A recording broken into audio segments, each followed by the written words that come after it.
So మేఘన steam అయిపోయింది కదా, ఇది కొంచెం వేడిగా ఉంటుంది కదా, ఒక 5 మినిట్స్ అలాగే వదిలేసాం. నేను అబ్జర్వ్ చేశారా, నేను పెట్టేటప్పుడు కండిషనర్ స్కాల్ప్కి అంటకుండా పెట్టాలా. ఓకే, ఎందుకంటే ఇది హెయిర్ ఫాల్ అవుతుంది కండిషనర్ స్కాల్ప్కి అంటుతే. సో మనం ఒక 1 ఇంచ్ అట్లా హెయిర్ ఫాల్ రాకుండా కండిషనర్ హెయిర్స్కే పెట్టాలన్నట్టు.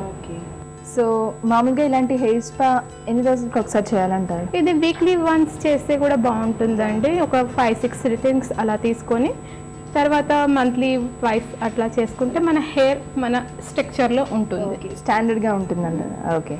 సో మేఘన ఇప్పుడు మనం 5 మినిట్స్ అయిపోయింది. సో మన హెయిర్ వాష్ చేసేసుకున్నాం తినాక.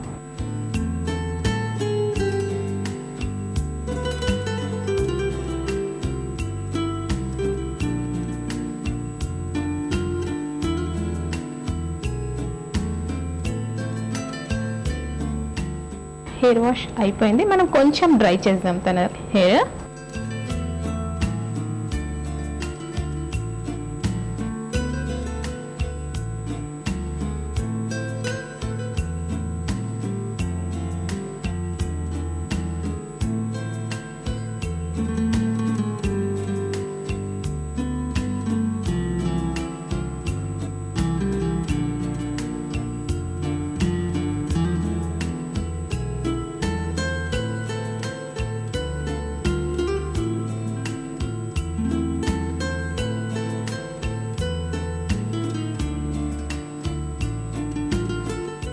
సో మేఘన కొంచెం డ్రై కూడా చేసేసాము.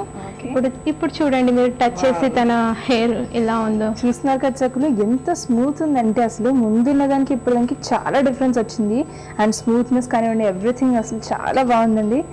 సో మంజు గారు, మా సకల కోసం ఇంత మంచి హెయిర్ స్పా పరిచయం చేసినందుకు చాలా థ్యాంక్స్ అండి. వెల్కమ్ అండి. ఇది ఈనాటి మన సౌందర్య లహరి. మరో ఇంట్రెస్టింగ్ ఎపిసోడ్లో మళ్ళీ మీ ముందుంటాను.